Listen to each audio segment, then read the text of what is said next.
Hello, welcome back to Worm Watts, where we harness the God-given power of compost worms to transform organic waste into amazing living fertilizer.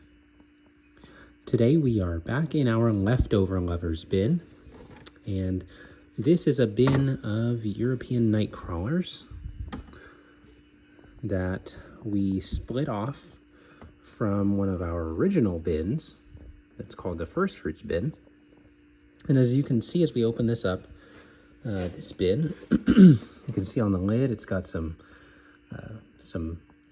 fruit fly.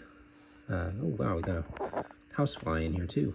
Trying to get a free meal. Knock that out of there. And it seems to have found a place it likes to call home, so we might have to just exterminate it. Hopefully it'll leave us alone for a little bit, but that's unlikely.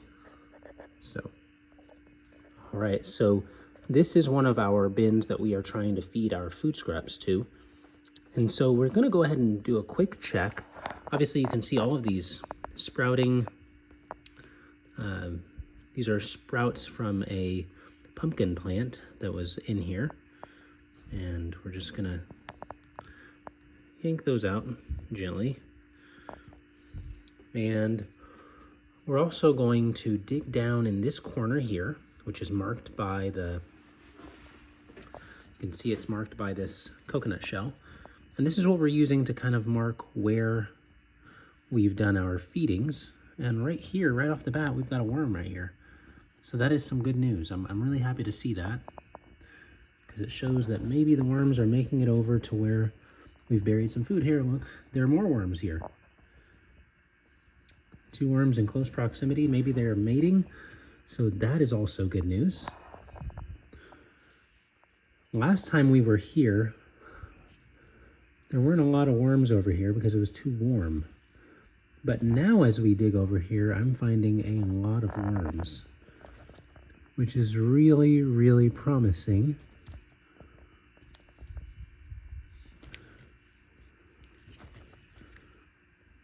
Because that means that we've got some breakdown happening. These guys are actually getting in there and eating, so that's really, really good.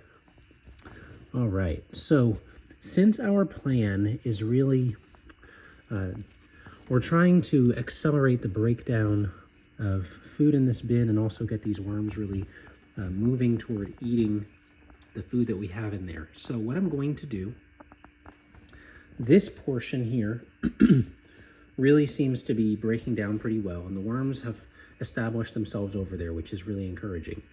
I'm not seeing large amounts of food, but I imagine that the food is decomposing at a fairly good pace. So I'm going to zoom out here, and we're actually going to do a second feeding right in this corner.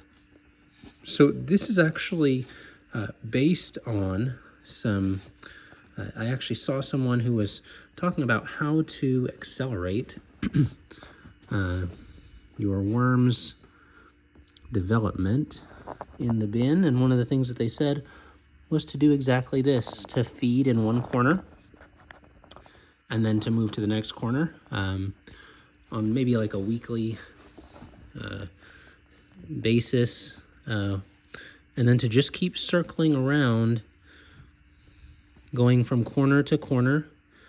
We're going to do ours in a clockwise progression, and you just keep going until you run into a corner that you've already done where the food is not gone yet. So we started in this corner, and basically each subsequent week we would rotate to a different corner and put down the food and move our coconut shell around with it. And by the time it's time for us to return to this section, the food that's in here should be completely gone. And what that does is it allows for the worms to migrate their way around the bin, to always have food available, and that really encourages them to reproduce and to congregate.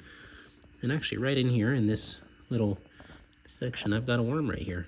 You can see it right on top there. It's actually a nice sized worm. So yay for our European night crawlers. I'm glad that they are getting used to the bin. Last time I was kind of discouraged because this was I was expecting to see so many more worms, and they're in here. There's another one. Nice size too. Moving around. Looks like it might be ready to pop out a baby soon. Maybe.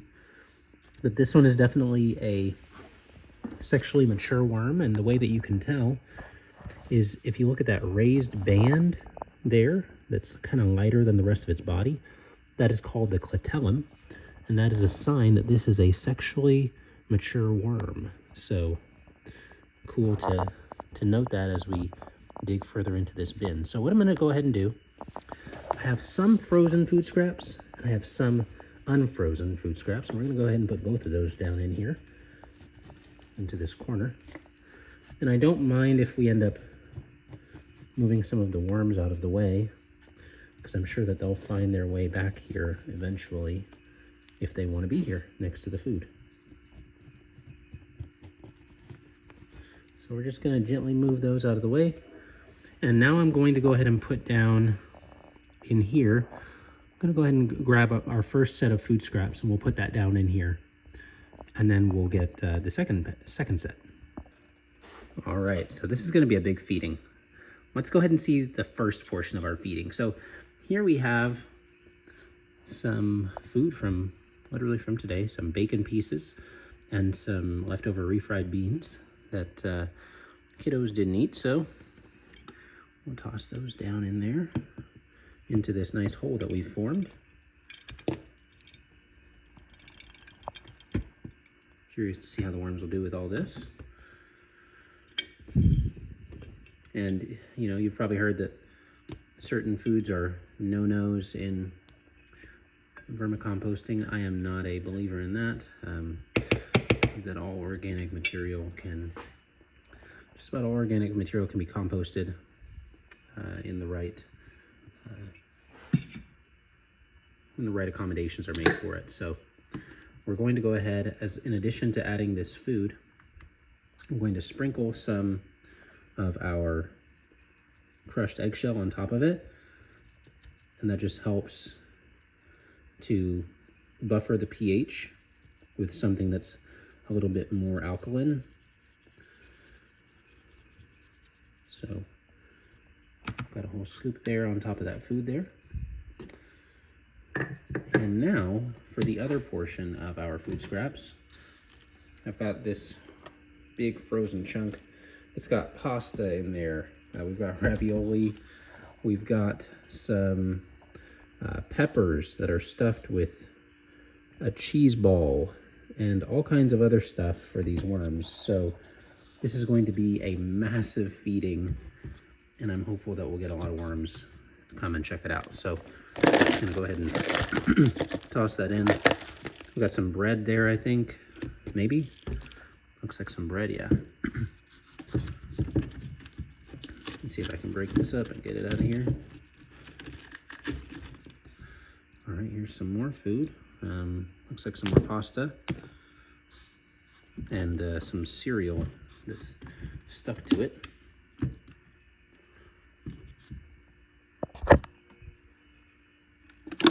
Alrighty.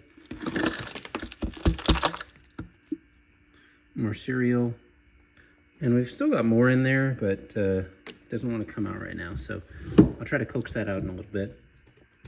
We're going to go ahead and put down a little bit more of the crushed eggshell on top of that, because this is, again, a large feeding, and I really don't want it to cause problems in the bin.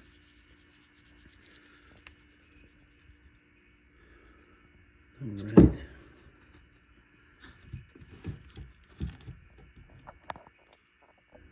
All right, well, despite our best attempts, a large chunk is still caught inside of our container, so we'll go ahead and leave that there.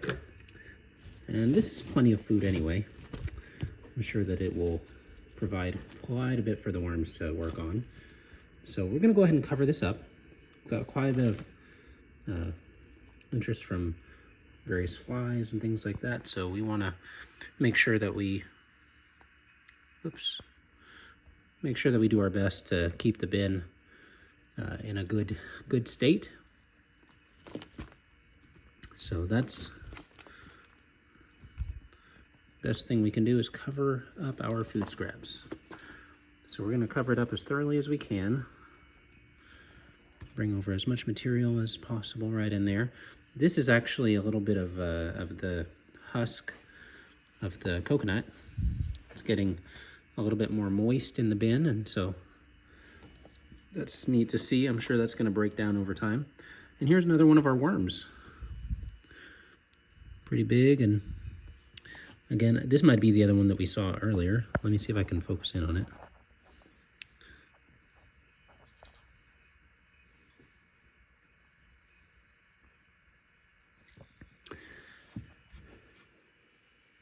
Yeah, they seem to be doing well in the bin. I'm excited for where they are at and for what's coming of this. And we of course need to move our coconut shell over to this corner to communicate that that's where we did our last feeding. And we'll go ahead and move some of this material back to the corner that we originally disturbed to check on the initial feeding that we've had here.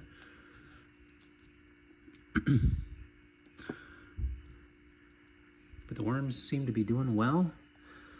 I'm seeing more out than I did the first time last week. We only saw one worm, even though we were digging all over the place to find them. And that's one neat thing about worms, is that they are able to adjust, obviously within reason, within the bin to varying conditions. So when things get a little bit too warm in one portion of the bin, they can move to a different portion. And that's one of the benefits of feeding in corners. So if you're going to be, or feeding in a certain